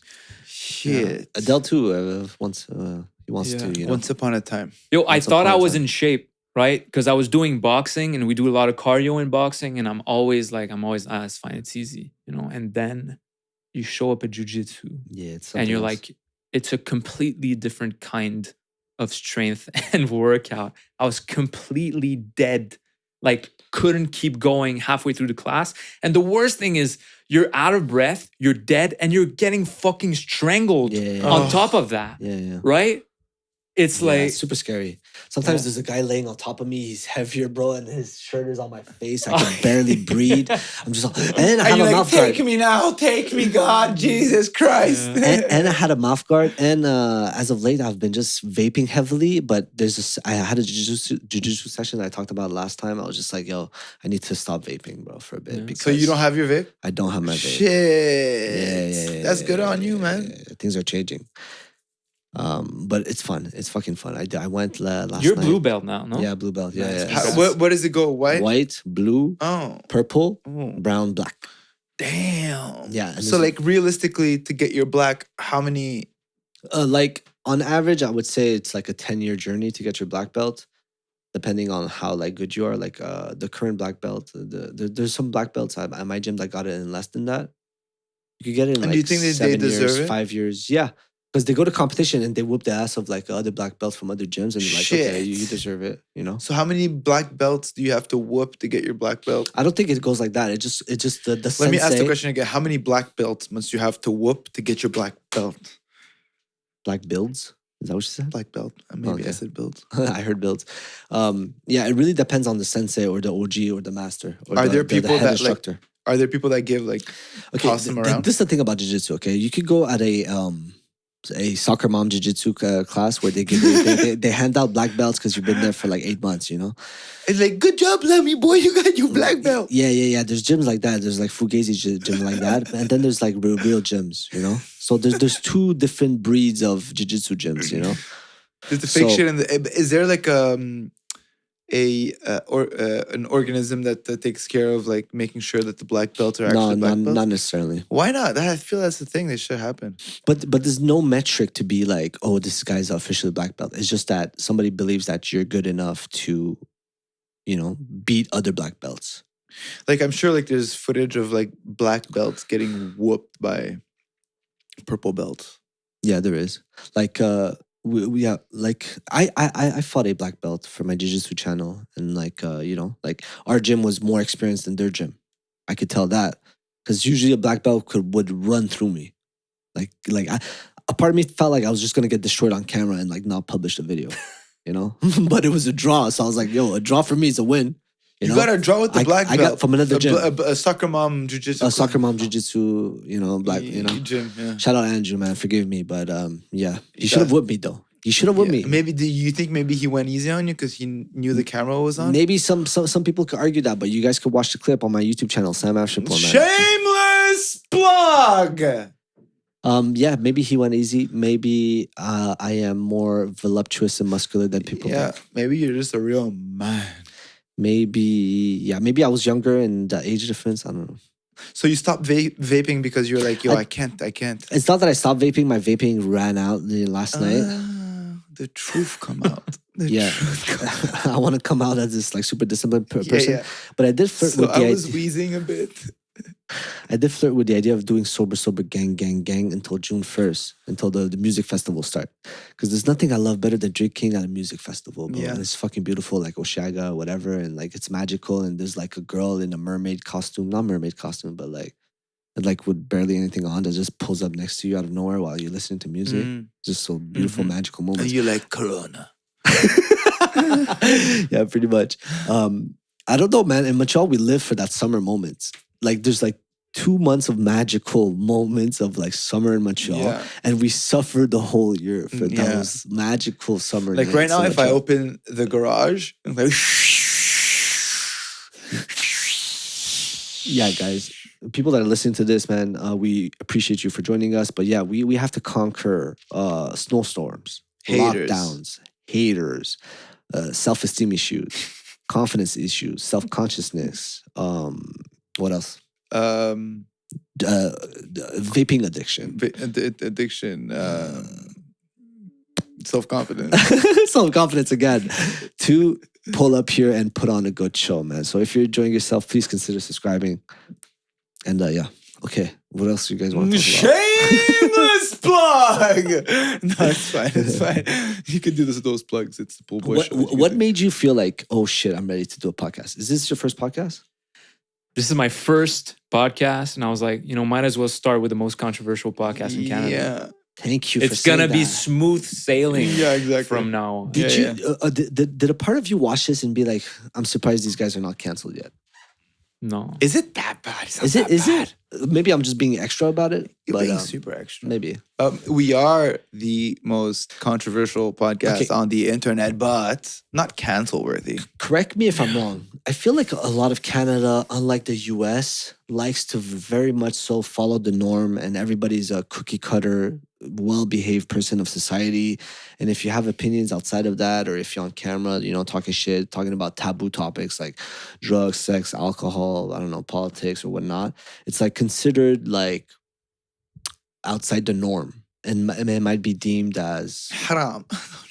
You might be deemed as like the black sheep of Yeah. the Canadian online community. I personally feel like a lot of this stuff is amplified through what the media is doing. So, for instance, you see a lot of headlines on social media like, oh, this happened and people are offended. Yeah, right? exactly. You see that every Who day. are the people? But then let's say you read the article and the journalist has only pulled up a few tweets. Like 5 tweets of people who are offended. And they make that newsworthy. Because Right? 5 tweets on television is a lot of tweets, right? Like, Yeah, it's a lot of time. It feels like it's a lot of people, but actually maybe there's like 1 million tweets and only 5 are considered backlash, and they make that newsworthy. Then they post that, and then a huge group of people are going to become polarized because of that news, right? And they're going to be like, boom, a little more to the right, a little more to the left. And then probably going to tweet something in response. Then boom, another article, and everything gets amplified. So cancel culture and all that stuff, like we make a big fuss about it. We talk a lot about it. I don't think it's as bad. I mean, I don't think people are as offended about everything as we think it is. I think the media picks those people in the margins, right? And they make that margin, like those margins, like the new normal. Yeah. If you go out in the street, you talk to people, man. Most people are very reasonable and moderate. That's been my experience. I expected to get a lot of backlash online because of some of the themes, some of the things that I decided to discuss. And I mean, maybe I haven't like tapped into that segment of the internet yet. I know there are those people out there, but the response has been positive. Like most people, they really understand what it is you're trying to say, and they don't take offense to most things. There's just something about free-form conversation that just like it leaves way to a lot of like innuendo and like people hearing things a certain type of way. Whereas like if you edit a video, you could really choose exactly what you're going to put in there, blah, blah, blah. But sometimes conversations, it's like the Joe Rogan thing when they went into his old podcast, like 15 years of podcasting, I think, and like took bits. I'm like, dude, this is like free conversation. Like how much, first of all, how long must have it taken you like to see all that footage? But yeah, I mean, like you said, when you speak to people in the street, like I feel that culture doesn't really exist. But I feel like for a year or two before like the term cancel culture was even like a thing. It was outrage culture. It was, dude, like I was afraid, like literally, like especially when you start feeling that age difference, that generational gap, where like the things that you say offend people and you're like, yeah, but why? And then you realize that like, oh shit, like I can't even speak to these people about, I don't know. There's like such a different value system sometimes. Yeah, it depends what you value. Like the whole mask mandates and policies, like you're either for it or against it, and then it creates like a massive amount of division and polarizing. But for example, like a show like Euphoria, on Netflix. Yeah, did you watch it or no? I haven't watched it. I just heard a lot about it. But like apparently it's like, rich kids getting high and having sex, basically. Not necessarily rich, but high school kids. High school kids. Getting rich, good drugs, looking. sex. It's essentially reflective of the culture and like the online dating and the dynamics that happen in real life, rather than this like very well scripted, like Degrassi clean cut edition of like a little like cute high school drama. No, this But you see the generational gap right there. That's the thing. It's like we're at a point in society where we feel comfortable talking about these things, you know? But 10 years ago, we weren't, you know? So the narrative is constantly changing. So somebody who's like, I feel like I'm getting closer every day to being that 50-year-old who's just out of touch, you know? You know that family member that it's like, yo, my dad's racist. Like he doesn't know it, but he's actually racist, you know? Yeah. Like I'm not. What do you think is going to be our blind spot? I think it's gonna be like, or something to do with like the meta-ness. Yeah. Or something to do with like sexual freedom, something like that. Like something, sexual identity or things like that. I feel that's what it's gonna be for sure.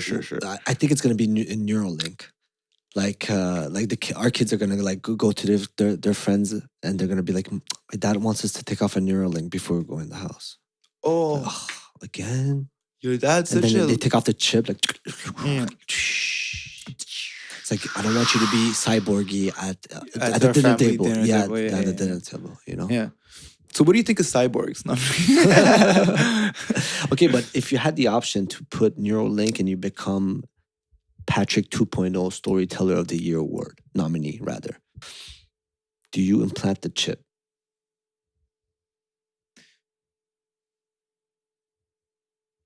Like knowing very well you that become you more take it away. productive. Yeah. But knowing that we could take it away at any time. No, knowing that out of nowhere you could have fucking ads running in front of your eyes. Oh, see, that's a good. Yeah. You just like, no, you have to watch. You're like, fuck. It's like you having a conversation with somebody. It's like, sorry, man, just watching ads right now. All right, give me 1 minute. Yeah. It's almost done. All right, cool stuff, man. It's a good question because most people would say no, but we're already doing that. You know, how many hours a day do you spend looking at your phone? Yeah, or screens. Yeah, and your phone is essentially that extension of yourself, that brain chip. You have access to information now at the click of a finger, right? A brain chip will only make that process faster. So it's like also if you don't have a phone today, you're like considered like you have a lesser shot, you know? Like somebody with a telephone has way more opportunities than somebody without a phone. The same way that somebody with Neuralink would have way more opportunities or like optimized, you know, performance. Yeah, or like somebody with a social media account. But one of the happiest person I know, one of my best friends, he has zero social media. Oh, you mean B? Yeah, that I mean guy, B. I love that guy, yeah. He is one of the happiest dudes I know, and he has no social media. Yeah, and but he's also kind of dumb, you know? No, I'm joking. That was just totally a joke. Yeah. But at the same time, like whenever I do delete my social medias and I try to go on this like diet of like no social media, you sincerely feel like you don't exist. Absolutely. I feel like I don't exist. I'm like, where am I? And like, it's sad. I feel like I woke up a couple days ago, kind of like in a bad mood, you know? And then you sent me a text like, yo, this video went viral on TikTok or whatever, like semi-viral on TikTok, like one of our clips. And I'm like, yay. Like, I'm happy now, you know? So it's like, I'm literally dependent, you know? On the dopamine hit. On the dopamine. Yeah, but exactly. But I told myself that I have to stop doing that because if you fuel yourself with the dopamine of like getting good comments or like your stuff going viral, then for sure you're going to be affected by the negative. So if you accept the positive, accept the negative as well. No, but you're going to get hit also by the negative. So there's going to be days where you're doubting your pursuit of your craft. Someone's going to be like, yo, fuck you, man. Yo, fuck you, brown boy. Man, fuck you, brown boy. Your shit sucks, bitch. Shitty bitch. And I'd be like, you're right. Okay, you're right. You're not wrong. You're not wrong. Okay. But we're headed towards greatness. So can you fucking give me a break. Hey, relax. He's like, yo, I'm sorry, man. Hey, okay, cool. We're getting somewhere. So now. what do you do? Do you take the dopamine bumps of positivity with the negativity, or do you try to stay neutral? Let's go start with Patrick. I will answer that question.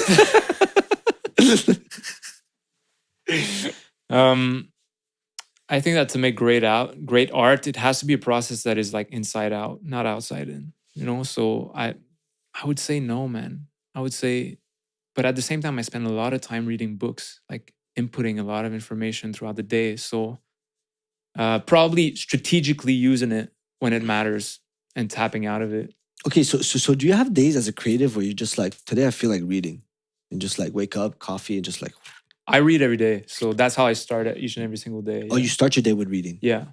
Oh. Well, I try to start my day. So I try to start my day with like nothing, right? I just stretch, do some yoga, because I always feel like if you feel anxiety sometimes it's because your thoughts don't have any outlet. They need to come out. You know, you need to give rooms for your thoughts to go through your body and fucking go out before, you know, like when you wake up with your alarm and your alarm is the radio. And from the moment you fucking wake up, you hear the news, right? And if it's a bad news, well, it starts your day with like bad news, negativity. And then you never had a chance to set your own pace, your own rhythm to that day.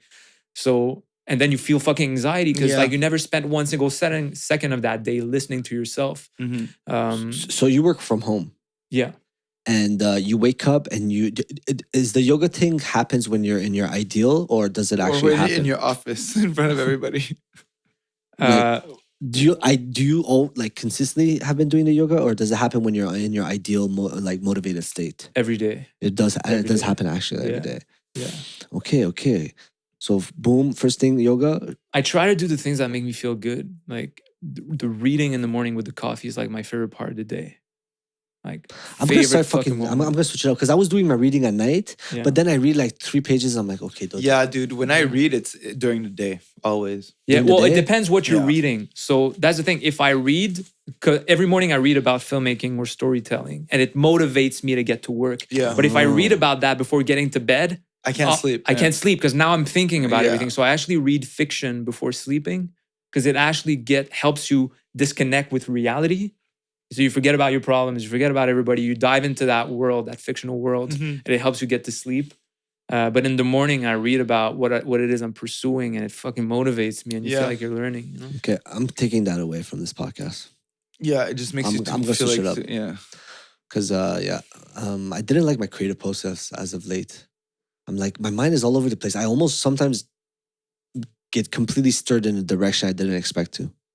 You know, I'll wake up and I'll be like, oh shit, okay, we're going this way. Fuck it. And I'm just like I'm cutting like podcasts for like first thing in the morning sometimes. And I'm just like, this is not going to get me any money. But I'm doing it because I like it so much right now. No, but you know what? It will at some point. You know, like tell when him something to convince him to keep doing the work, please, right now. Yeah.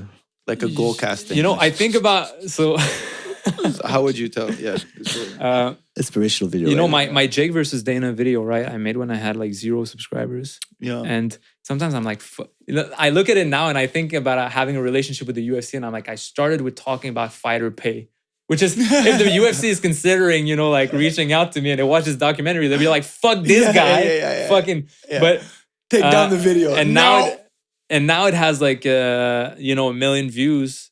And, but when I made it, I had 0 subscribers. That's wild. You know, and I was like, I made that piece of content, and I was like, you know what, I think it's pretty good. Nobody's watching it, but then 4 months later, it has 1 million views. How did that happen? It's like a pop, or like pop, pop. Like a big pop. Like a pop. Yeah. Like a 1 week blow up. Yeah. A month. Shit. So, like in a month, your video was getting like how many views a day? Like 50K a day for it to get more into than that. Yeah. At some point, I was doing like a 1K an hour. Oh, that's wild. Big which man. was crazy. Do you have notifications on your YouTube? No, I turned them off. Oh yeah, I can't wait to get to that point, dude. Turn off notifications, dude. But it's crazy because it happens, and that's the thing. That's why it's important to enjoy the process of doing something, because it happens and you get that rush, but then it just becomes a new normal, and you know, and that's why it's like it's ups and downs. But if you enjoy sitting down and making art, you already won. No matter how many people are watching, if you fucking enjoy sitting down and doing what you love, you already won. You already won, especially if you're not fucking starving and you have a roof. Like that's a big motivator. Not starving is huge. For sure, though. It's hard to remember because I find the Yeah, the entrepreneur journey, the artist journey, the creative journey, it's a lot of suffering. You're just like, fuck, is this good? I don't know if this is good. What the fuck am I doing? Like a lot of times in the process, I'm like, this is shit. Like every time, like almost every time we do a podcast, the morning I wake up, I'm like, fuck, we got to do a podcast, you know? And there's a discomfort to it. But I'm becoming better and better at it. It's becoming like we're doing a lot of reps when it comes to like talking to people and whatnot. Like he meets a new stranger or I meet a new stranger every week and we just record for 3 hours, you know? Yeah. And there's some sort of practice or like getting better at, you know? What I realized also is that it's important to... So when I was working 9 to 5, I was saving all my money. You know, like not spending. Yeah, how much did you put aside before you made the jump? Like how much months or years of money did you put aside? 2 years. 2 years. Okay, you're comfortable. Years. Well, it's because I really worked at reducing my spending. So you see my apartment, like my apartment, the rent was like $590 a month, right? And I didn't spend much money outside of that. So, and you're not in dangerous neighborhood. No, it's a family neighborhood. Okay, like, you're good. Okay, yeah. It's not even safe neighborhood. Everything. Safe neighborhood. Maybe I go. Yes, yeah. Maybe I go out there. You should go. Here's what that created, though. When you save all your money and you don't allow yourself to spend some of it, is that you don't see the fruit of your labor. So you don't associate like the grind, the pain of doing something with like your life, what that can afford you outside of it, right? And I wish I would have done a little bit more of that. Like, oh, now I got money to like whatever, buy a nicer car. And like maybe as you drive your car, you're like, oh, this is what I worked for. All those fucking thousands of hours. And now like I'm not really making money, but I have a little bit more free time outside of that 9 to 5. So I do things like, you know, like gym, like learning a new skill, stretching, reading books, all that fancy stuff, man. It's and great. That quality makes of me, life. Yeah, and that makes me appreciate the process of doing what I'm doing a little bit more because I'm like, oh, this is all the benefits of doing that. I love like let's say my job. Let's say I'm producing a track for an artist, but if that artist flies me over somewhere, you know. Yeah. They pay for the ticket. They can bring me, I don't know, LA, let's say. And I go there. They pay for the hotel and everything. I feel like I have a job to do, you know? I'm like living that luxury life. And I'm like, shit, I'm that real person, you know? Like it's important. It's important to feel like the récolter les fruits de son travail. Exactly. Tu sais? But there's something weird that happens. A lot of us have the mindset that for something to be worthy of pursuit, you need to suffer for it. It's like, if this comes easy, it must not be worth it. Everything of value you must suffer for. And that's not really the truth, right? It's a martyr way of seeing life. It's like this pursuit, if it's worth it, I need to fucking suffer. Die! The suffering gives meaning to the accomplishment. If something comes easy for you, you'll be like, it's gonna decrease its value almost. And you need to fucking take that out of your head, you know? Like me in my head, I'm like, one of the top things I want to do with this project is like, hey, I want to do a GSP fucking documentary and I want to be with him. I want to follow him for a week. Yeah, that's wild. Right? And in my mind, I'm building there like I'm going to make more and more and I'm going to get there. But if tomorrow morning GSP would call and be like, yeah, come. I'll be like, no, I'm not ready yet. I didn't suffer enough to get there. More. I need to work hard to get to that. I can't have you just give it to me. But you're totally ready actually. Like I could totally see you. But yeah, sometimes like I'll totally film it. Yeah. And I'm totally free, by the way. It's like totally fine. Like it's totally fine. You can totally come on the podcast after if you want. Yeah. I say we both work on both ends. You know, our huge platform and your huge platform. We both send them DMs. You know. Salut GSP. Gros fan. But you know, you guys got something good going on here. Like you got a good chemistry. The show is good. It's gonna happen. Only I think so too. I think so too. We have to hammer at it. Yeah. But not suffer. And like you said, sometimes the path of least resistance, you know? It's like it doesn't have to be so hard, you know? I realized in my life that every single thing I wanted to experience happened, but in a way that was different than what I pictured. You know? You're like, oh, I want this to happen. And somehow you get it, but you don't realize it because you pictured getting it in a completely different way. You know? But if you just set your mind on something and you accept that you don't have it, you don't control fucking everything. You don't have it all figured out. You know what I'm saying? Just do it. A couple. Jiu-Jitsu. just a couple days ago, I just woke up one day and I had my to-do list. And just before I read my to-do list, I just wrote, I will attract opportunities. I just wrote that as the title. Bro, like the next day I got an MMA. Like, Hello? not even that, but like I got an MMA gig for the first time. Well, a guy offered me an MMA gig. And like it's so crazy That's super cool. It's so crazy how like I've been passionate about MMA, I've been practicing it and whatnot. And I've been also passionate about creating, you know? And then boom, I just get that. But I don't know if there's a direct link, but it's Dude, just, you know what? But it's been years, right? It's been years that Of you've been me. you being you being like doing the trying MMA to be me. and you've also already made videos, you doing MMA, you Yeah. doing this, you doing that, you taking care of the video editing. It's like you were asking for it, you know? Yeah, in a way. Yeah. You It's kind of like this podcast. Like I spent years like setting up a studio, knowing how to record audio and Yeah. and also I want to talk out. I want to put shit out there, so it's like a perfect mix, you know.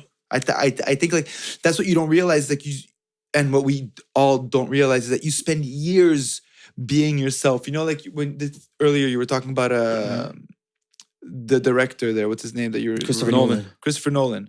It's like he's been being himself for like 25, 35, 45 years. You know what I'm saying? Yeah. It's like you've been doing that as well. I've been doing it. We've all been doing it. And I think like a lot of the part of like the law of attraction has to do with that. Like the charisma, like every time you step out of your house, every single day, you know, you're attracting different things, you know, and Yeah, or without meeting even the right- knowing, you Yeah. know? And it may seem like a shock to you, but it's really not. Like if you look at this, like statistically, like you out of all people should get that contract. You know what I'm saying? In a But way, yeah. But yeah, there's something about following your purpose, man. And a part of me is like, what would make me 100% like more happy? And I'm like, man, I'm doing a lot of the things I want to do. Mhm. I always wanted to do a podcast, and I'm Mhm. doing it. You know what I mean? Mhm. Sometimes it's just realizing that you already have what you're chasing, but you're just not aware of it. Yeah. Do you feel like you've already achieved like because for example, Sam and I, we look at your channel and we're like, wow, this is like This is where we would this is want to like be. this is amazing, good for this man. And then you must look at your channel and be like, what? Like I want more, or like like you must have been just as hungry as we were, Mhm. if not more. And picturing yourself with 70,000 or 60,000 followers must have been like a dream. And when it happened, like, did it? Are you like satisfied? I obviously There's not, this but, like, duality about all of it. You know, professionally, I feel like I'm happiest, you know, when I think about my girlfriend, my family. Like, we're about to buy a dog. Sounds fucking crazy. I wanted to buy a dog all my life, have a dog, you know, like when you take the time to just be grateful for what you have, this is Yeah. when I'm happiest. Yeah. Now, if you ask me like professionally, of course I want to grow the channel. I want to film, you know, I want to grow this thing. But the reality is I'm always going to feel exactly what I'm feeling right now, which is I need to do more and more. At the same time, it's so cool to have that drive because it's that drive that pushes you every day. But at the same time, it's not what's going to make you happy. Mhm. You know, like you make a movie in Hollywood, right? You think, oh shit, that's the goal, or I'm gonna get there, I'm gonna be fucking happy. But no, there's an entirely different set of problems. There's an entirely new kind of reality that you're Yeah. facing. But mostly you're gonna do the same thing you're doing right now, just like at a different place, at a different scale. Mhm. Like it's gonna be the same process. So you fall in love with the process and you fucking appreciate everything you already fucking have. Yeah, exactly. Life is a blessing. What kind of dog do you want to get? Golden Retriever. Oh, My girlfriend so chose it. cute. It's like So cute. yeah, They're yeah. great dogs. My sister has one, yo. They're cute They're as fuck. so but nice. they always want to chew on your forearm, though. No, but that's the thing. Huh? How old is your? It's just the young, like 1 or 2. Yeah, yo, my new dog. I have a dog with my girlfriend. We bought her like 4 months ago. Little Yeah. Boston Terrier. She's like teething right now. Yeah. It's like set on fire. Yeah. But so much work. But- so but- much work. That's the thing. So, you know, at football, I reached a certain level where I played for like Team Quebec, whatever. And a few years back, I was decluttering all my shit and all my pictures, and I had a fucking thing of trophies, right? And like, I threw away my fucking trophies. That's crazy. I didn't fucking care about those things that I gave so much importance to my entire life. Like, I'm gonna get there. Yeah, I'm gonna yeah. be number one. But then there was a newspaper article in that box, and there was that picture of me fucking in a newspaper, but my grandma and my grandpa were next to me, you know, in a wheelchair. I was just a few years before they died, and the smiles that they had, you know, like they were just so proud. And I realized that this is, and I fucking started crying when I saw the picture, because I realized that what you do, it's about who's there with you, you know, the relationships that you form along the way, you know, and the goal is that thing that you have in common that you're getting towards, but the relationship around you, man, that's what you look back at, and you're like, that's what I miss, you know, even those moments at Goalcast that we had fun, laughing, you know. And often I picture myself at like 90 years old, you know, and picture like, I close my eyes, I'm like, I'm 90 years old, and picture that you'd be 90 years old and you open your eyes right now and you'll be like, boom, 30, Shit, 30 that's again. actually crazy to think like that. I've never You're thought of it that 30 way. again, you look around, your parents are still alive. And then you're like, what have I done to deserve this? Yeah, I get a second chance now today, right? And then often my girlfriend is there and I look at her and I'm like, I picture that in the future my girlfriend is dead, right? I And often think of that. I don't know why. Yeah. Maybe I'm a psychopath, but I often think of the people I love most dying. No, but it's gonna happen. It's a certainty. Yeah, like it's a coming back to certainty. like life is suffering, so it's like your responsibility to find like, you know, happiness. And you know what? Like your career, whatever your fucking goals, you can be 90 years old and find a new career and find a new pursuit. You can always get a fresh start. You'll never get the people that you lost back. You know, you will never fucking get that. It's true. And that's when I feel the happiest, when I realize that, you know. And then I go play a fucking board game with my family, and I'm like, you know what? In the future, even if I'm a fucking billionaire at the top of Hollywood, I won't get that fucking moment back. Yeah. You know. All right. On that note, guys, thank you so much for tuning in. If you have it in your heart to leave us a like, a little comment, a little subscribe would be great. Share this with a friend. But before we log off, you want to talk about your future projects or like your YouTube? It's Patrick Gavia. Look him up on YouTube. Goal long term, even short term, is doing 100% original content to solve those monetization problems, and slowly but surely heading towards films. Nice. So, but whatever format it takes, I can promise is going to be the best work I can fucking make every single time. You're doing great work, man. You should definitely go check it out, guys, at home. It's honestly very inspiring content.